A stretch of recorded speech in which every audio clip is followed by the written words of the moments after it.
So on page 19, you're working on that. We're going to come back here in a minute. I gave you all those. I gave you a lot of those data in the Desmos already in Schoology. So we'll come back and look at that here in a second. All right. If I go over here to page 25, so that's what I asked you to do Tuesday afternoon, and I gave you a little bit extra time to do that. So let's go look at those problems on page 25. We started question 2 in class, and on this one right here, we said there was one way to do this. We had $100 that we got 1 plus, we got 2% that we did annually for 20 years. So there was the setup that we did in class on Tuesday. Okay? Do you technically need the ones? No. Not really. You could leave the ones out. That'd be all right. Okay? That was one scenario. The other scenario was 100, and we had 1 plus. We got 1% interest, but we did that semi-annually, so we did that 2 times a year, so we have 2 there. All right? So what I asked you to do on Tuesday is to go finish those and then go select the one that you would want. Okay?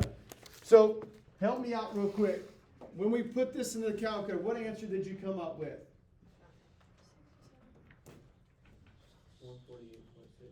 148.6. All right, I'm going to go and use cents. I think it was 59 cents is what it was. Okay?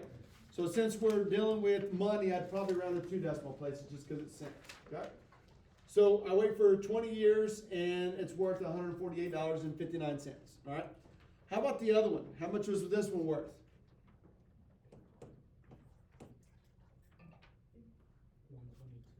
Okay, 122. Did you get the cents on that one? 07. Okay. It may have been 08. May have rounded up as 07, 08, somewhere around that area. Okay. All right. So that's what I have. Now, which one of these is better?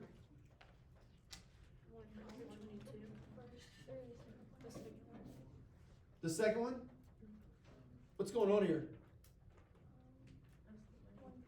I bought a bond for $100, and after 20 years, I got $148 back or $122 back. Which one's better? The top one, right? In this case, the top one, I want more. More is better in this case. All right? And so this kind of goes against what we were talking about on Tuesday, because we said the more times we compound it, the more money we were going to make, or the more money I was going to owe. One way, it was going to be bigger. All right? What's kind of contradicting the fact that I am doubling it, or that I'm compounding it more? What's driving this problem? What's the difference? The interest rate, all right? I'm compounding the lower interest rate more, but I'm still not making what the higher interest rate is, all right? So I would take the 1 time a year at 2%. That would give me a better deal. Okay? Everybody all right on that one? All right. Let's go to the next one. On question 3, same page. So this gentleman borrowed $10,000 to purchase a car. He's got 2 different options. One bank is offering 2% compounded twice per year, and another bank is offering 4% compounded once per year. Which one's going to be better over 5 years? So I'm going to write these. So if I was going to write this, I'm going to take the 10,000. I'm going to do 1 plus, the first one gives me 2% twice a year. That 2 and 2 go there and there, and then I have the 5 years there. Okay? The other one is 10,000, 1 plus 0.04 for 1 year, or for 1 time a year. So there's that other one. That's how we would have set those up. Okay? Anybody give me any numbers? Did you get any values for those as you plug those in? 1,146.2. I think it's 11,000. I think you may have moved your decimal. All right? All right. 11,046. And what'd you say? 0.2. Okay. So there's probably another decimal there because it's cents. All right. So that gives me $11,046 and something or other there. Okay. Everybody get the blue one? 166. Okay. What? 0.5. Okay. All right. Which one's better? First one? Why is the first one better this time? So you owe less. Yeah, I owe less. Now, I'm in a different perspective on this one, correct? All right? I owe this money. I don't like to pay money, okay? I want to keep as much money as I can, all right? And so the red one's better for me in this case because I want to know the least amount that I have to pay after 5 years, okay? So essentially I'm spending $1,000 to borrow $10,000. This one I'm spending $2,000 in something to borrow $10,000. I like this one better, okay? So you gotta make sure which context you're talking about because the interest could be good or bad for me. I want to make a lot of interest. I don't want to pay a lot of interest, all right? So that's how that kind of works. Everybody good on the homework? Yes. All right? So now let's go turn our attention to page 19. I asked you to do this one, all right? And so let me go grab that real quick. So I told you, go to Schoology. We're going to click on the cooling water activity.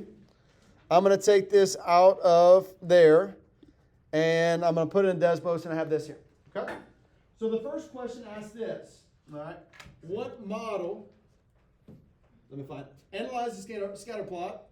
What kind of function do you think would be most appropriate to model the data and why? Thoughts? Linear. Looks pretty linear right there, all right? Got a little bit of a curve to it that kind of bothers me a little bit. Somebody said quadratic. Why would you say quadratic? It has a curve on it. It does have a curve on it. Now, we haven't talked about quadratic yet, but I'm going to go and throw that in there. We'll look at it here in a minute. We're actually going to start some quadratic tomorrow. All right? Yes, sir? Exponential. All right? And so it does have a little curve there. And so I don't care what you put there as long as you justified something. All right? So for question 1, all right, you could have said any of those that you have. All right? You could have said linear. It does look pretty linear over the course of time, all right? But I have a little bit of concern. There's a little concern for that for me, all right? The curve is a little concern. All right? And because of that curve, I might have said exponential. Exponential looked pretty good there. Probably a little bit less concerned. We're going to dig into some more details in a minute. And you could have even said quadratic, that's fine too. All right? Those are kind of the three that we've been talking about. All right? Any questions there? Again, as long as you said something that justified it, you're in good shape. Okay? As long as your justification is pretty good, not that something crazy. All right? Now, it asked me on this one, it says, find the appropriate regression equation for this one. Okay? So let's go find that regression equation. See if you've done this or not. How do we go find the regression from this? That little mark up here. All right? So it did that. It jumped me to the bottom. It did linear regression. Okay? Now, I'm going to go and use my residuals to plot this and to see what's going on. And so there's my linear equation. Here is my residuals for the linear function. Talk to me about the residuals. It is kind of wavy. It's kind of a U shape a little bit, right? And then it actually looks like it's going to maybe go back down again, right? So it kind of has that wave pattern, kind of that U-shaped pattern. It's a little concern. Any other thoughts about the residuals? Are most of them pretty close? Yeah, I got a couple concerns here, right? We're really far off there, but not too bad there. So not bad, all right?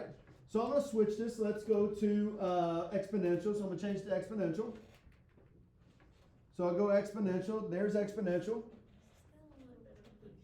Say again? It's still a little funky. Still a little bit U-shape in it, all right? Still got some U-shape ideas in it. But is it better or worse than the linear? It is a little bit better. Are the residuals closer to the line?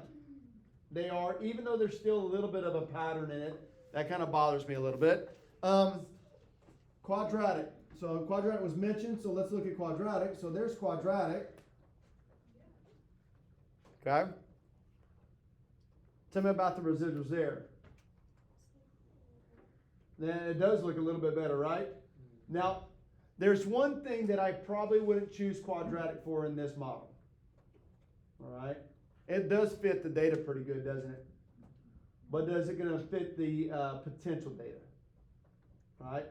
What's happening in this scenario? Did anybody read the paragraph beforehand? Or it's like end of the day, you need to read. What's cooling? The water. Okay, there's a cup of boiling water that we heated in the microwave or whatever. We took it out, we set it on the counter, got busy, and I forgot to make my hot chocolate or whatever, right? So the water's sitting there. What's going to happen with that water over the course of time? It's going to cool off, all right, until it gets to what? To room temperature, right? You ever go and drink a cup of hot cocoa or whatever after it's been sitting a while? Not really good anymore, all right? I like mine hot, so it's probably not really. And so it sits there, it's going to level off. Well, if I know that about this water, would the quadratic model that? All of a sudden that cup of water starts heating back up again? That would be a mystery, all right, if that happens. So that's probably why I wouldn't have picked the quadratic here. Make sense? Although it does match pretty well. So I'm going to go with the exponential here. So if you wrote linear, that's fine. But I'm going to write or if you wrote quadratic, that's fine as well. But I'm going to write exponential for this one. So I'm going to say 83.75 and 0.981. Okay? So I'm going to say 83.75. That's a pretty crazy 3. Let me try that again. All right? And 0.981. Now, be mindful of this. This is a little bit of a pet peeve of mine as I'm looking through this. It says to write what? Regression equation. What's the equation have in it? An equal sign. So don't forget to say y equals or f of x equals or something like that. Don't just give me an expression. So I have that there. All right? Now, the next one. Some of you did work on this. Some of you are still talking about this. So now we're going to use that to predict. All right? After 45 minutes, how much is the temperature of the water? After 60 minutes, how much is the temperature of the water? After 300 minutes, how much is the temperature of the water? Okay? So could I use my model to do that? I could go over here to 45, click on 45, and get that one. So for 45, it's 36.8. So if I were to write that down, I'm going to write mine f of 45. The function as 45 is in minutes, and that's 36.8 degrees. That's in Celsius is what that is. All right? I'm going to go do that for 60 as well. So I could do the same thing here. Now, I'm going to have to move my graph a little bit. Going to have to scroll some. So I could go to 60 now. So 60 is, if I can get my fingers down right. Can't quite get it. There it is. 27.97, which is probably going around that to 28. All right. So 28 degrees Celsius. Now, what's the problem with the next one? Okay. It is going to give me an answer near 0, but I'm going to have to scroll. If I'm using my graph, I'm going to scroll way out there to 300, right? I can do that. Not a big deal. All right. You could zoom out if you'd like, but I could just kind of scroll until I get to 300. And you're right. It looks like it's going to be really close to 0. And there I am. 0.35.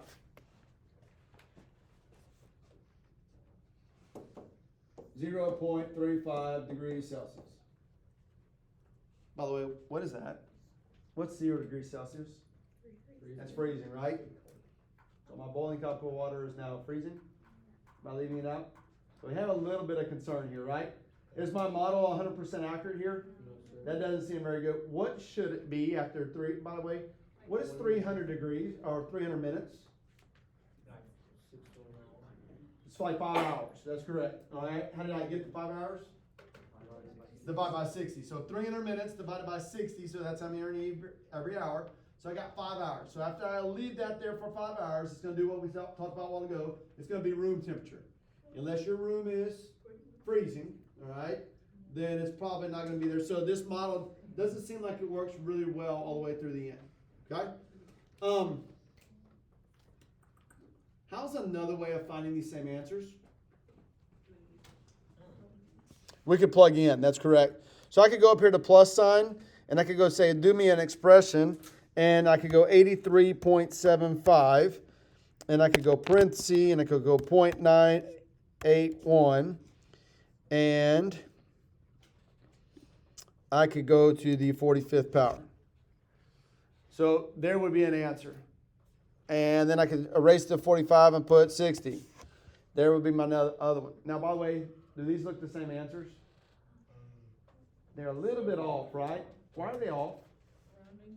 The rounding error. Okay, there's a rounding error involved there. All right.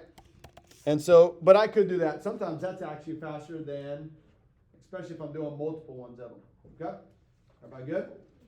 All right. Next, I think we got a couple more questions. I think we turned the page. Or is that it? That was it, wasn't it?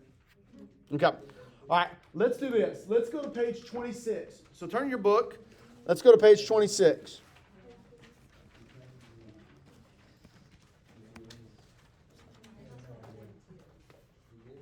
All right. So yesterday we did one of these exponential models in Desmos. We did another one in Desmos today. All right. What I want to do on this one is I want to go through the calculator. I want to show you the calculator as well. All right. So we're going to do the one on page 26. We're going to do that in the calculator. All right. Would you put? By the way, if you don't have a calculator, that's fine. Go grab one real quick so make sure you have it. All right. Would you put the data in just as you see it here? What did we talk about yesterday? Yeah, put the years as kind of what they are, right?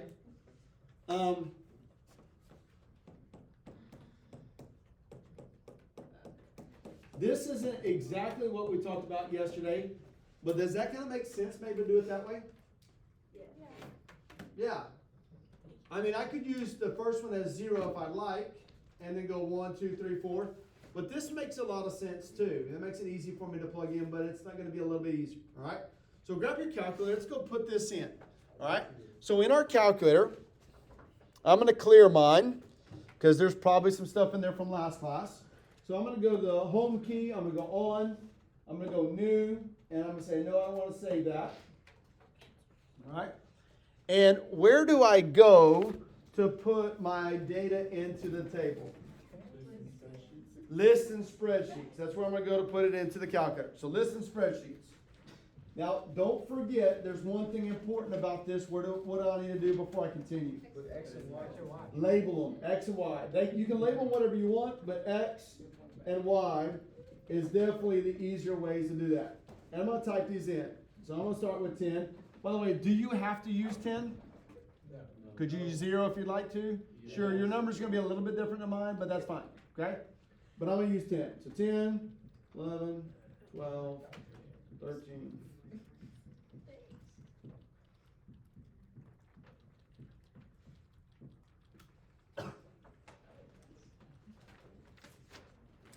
By the way, anytime I'm typing in, I'm going to be very careful. I'm just going to double check my work to make sure I got it typed in correctly. So I've got the first one typed in. I've got the year. And I'm going to go back to the top and I'm going to do the multiple verse. Okay?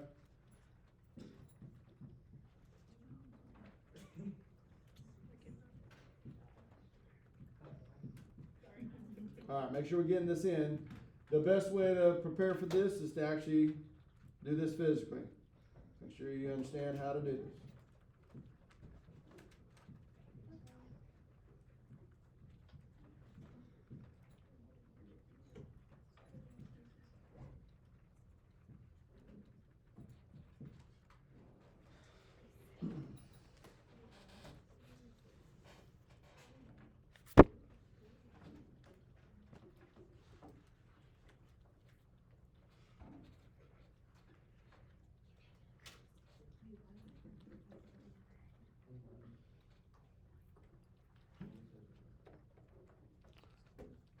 All right.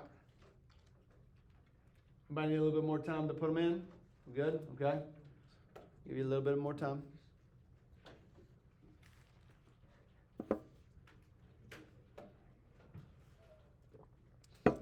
All right. What's the first question asked me on page 26? To create a scatter plot, and then what's the appropriate model? Okay. So let's look at a scatter plot. So how do I do a scatter plot? Control dot. So I'm going to add a page. Which page am I going to add? Data and statistics. All right. There's all my points. They're all scattered. So I'm going to click here and say that's my X. I'm going to click here, say that's my Y.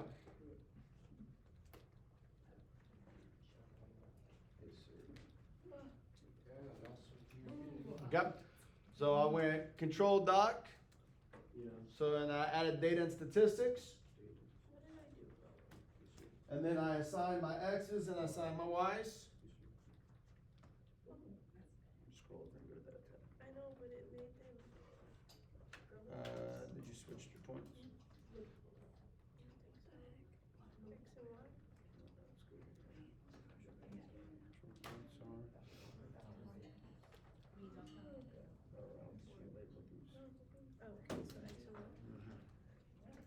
All right. Anybody else need some help? We're here. Okay. Talk to me about this. What do you think? Linear? It does look pretty linear, doesn't it? Exponential? Maybe, but I'm not really sure. Doesn't look really quadratic to me, do it? Does it? All right. And so let's see. All right. But now, by the way, it asked me on this one. It doesn't truthfully ask me about what it is. It says, do you think exponential would be an appropriate fit? So let's look at exponential. So I'm going to go menu. I'm going to go analyze. And I'm going to go to regression. On there, number 8 is show my exponential function. Okay? So there's my exponential function. Now I'm going to go in and fill in part B. What does part B say on my page 26? Write the exponential function. That's it right there, correct? So I'm going to go write that down. And so I'm going to write that down in my notes here. All right. So I'm going to do part B.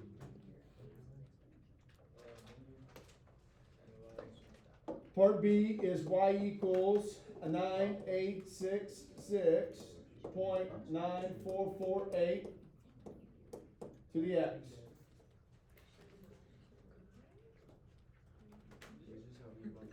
Okay. And it asked me, check the residual plot to see if this model is appropriate. Okay. So let's look at the residual plot. How do we look at the residual plot? Go to menu again. Go to analyze. And then now residuals can be clicked on. And I'm going to go do the residual plot. Yeah. So there is my residual plot. Thoughts? Is there a pattern there?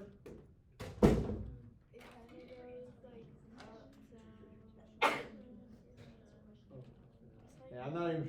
It kind of does a few things, but that looks pretty random to me. All right. Now, the next thing. Is it a horizontal line? No. It's not really making a true pattern, so that's good for me. But what would you say about the residuals? Do they look pretty far off? So on this scale, they look kind of far off, right, White? Yeah. And so on this, you might say that it's not accurate because the residuals are too big. Could say that. Now, here's what I want you to think about, though. Look at the table at the top. What's the context of the problem? How big are your Y values? Like 5,000, 4,000. So, not that I like to lose money, okay? But if I had $4,000 and I lost $100, would you be concerned? A little bit. Maybe a little bit, but not super concerned, right? I don't want to do that over and over again, correct? And so these residuals, some of these are like minus 50, this one's like 120. So they're not off by a huge amount when we think about how big Y is. Some of you are going, that's off by a lot. But yet, if you think about the idea of what's taking place, this isn't really awful, okay? So on this, I could see where you could justify that either way. The first thing is, there's no pattern. I know that for sure. There's no pattern in it. It doesn't look like much of a pattern at all. There's no U shape, there's no wave shape, no pattern, all right? And then depending on how you interpreted that, you might say it's not appropriate because you said too big of residuals.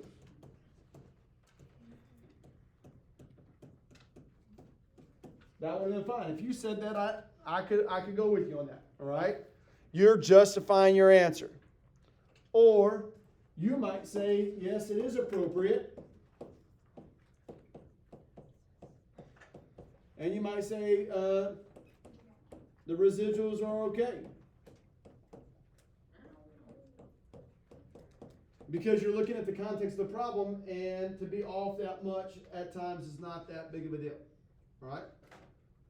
Do I care which way you do that? As long as you justify your answer, you're okay. Okay? You gotta justify that as you go. All right. Let's go to the next part. What is the decay factor? And explain what it means in terms of the annual percent change in multiple births in the United States. Anybody got a thought or an idea of the decay factor? Is this a decay problem? How do you know? The Y is going down. If I look at the graph, the points are going down. Okay? How else could you tell me it's decay?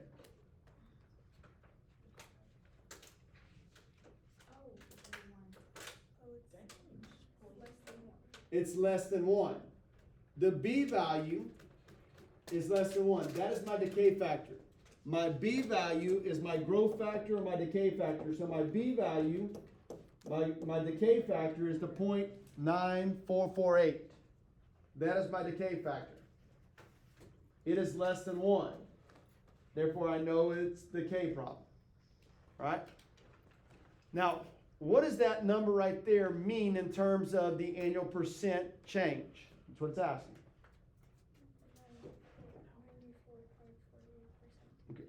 Okay, 94.48%. You're on the right track there, okay? It's a percentage, 94.48%. That's the percent that I'm holding on to every year. That's the percent that I'm retaining, all right? Now, if you remember, this B value, we wrote it two different ways. We wrote it as 1 plus R, or we wrote it as 1 minus R. 1 plus R was growth. 1 minus R is decay. So what I'm going to do is I'm going to do 1 minus the 0.9448. I'm going to subtract it. 1 minus that. Now, if I'm doing that in my calculator, since we're using my calculator, I would probably just go Control Doc, and I would say add a calculator, and I'm going to go 1 minus 0.9448. So there's what I have. Okay? So what I have is this, 0.0552. Now you're on the right track just a second ago. That's percent. What percent is this? 5.52%, if I'm going to be accurate. 5.52%. What does that mean? That's the decrease in percent each year. I have a decrease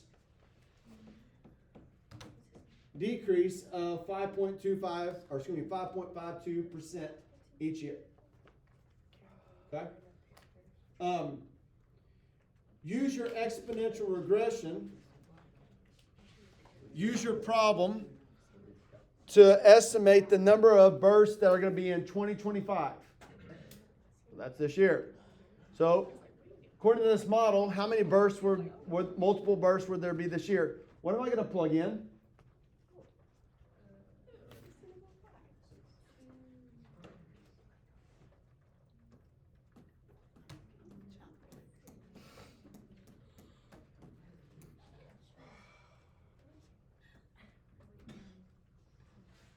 Lost my page. All right. What's going to get plugged in for the X? It is 25. That's what we did. Because we did 2010, we represented as a 10. 2011, we represented as 11. So 2025 is going to be represented as 25. We would plug that in, and then we would get our answer. This is how I'm showing my work, because I'm using my calculator to do this. All right. So 9866.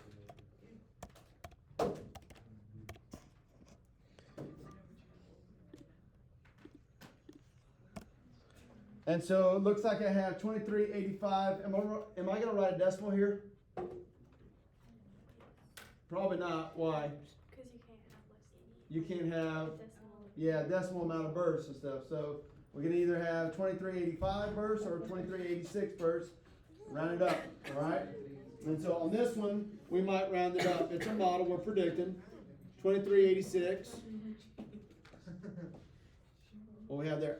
Now, just real quick, we went the exponential route on this one. That's what it kind of told us to do on this one. But you may have looked at that data and still go, that still bugs me because it looks like it was linear. So if I went back over here and I go back to this and I say, okay, I'm going to go menu and I'm going to go analyze and I'm going to go regression and I'm going to go do the linear regression. And there's my linear model. Did my residuals get any better? Or did it get worse? It actually got worse, right? Because 120 was the high mark a while ago, and now it's what? Over 140. Okay? And so my exponential is actually better than my linear. We see it there. I still don't have much of a pattern. So it would probably be okay, appropriate-wise. But I think my exponential one's better. All right. We have about 7 minutes remaining. And so here's what we're going to do. The rest of the time you're working on page 27. If you don't finish its homework, you may do that on your calculator. You may do that on Desmos. I don't care. You can do it on either platform you want to do that on. All right? And so page 27 is what I'll check tomorrow. We will have a short quiz that looks like one of these problems tomorrow when we start class. All right? Oh, we're not going to be here. I'll get you later. You're so right. You do yours on Saturday morning. What the heck? Saturday morning? Oh, I have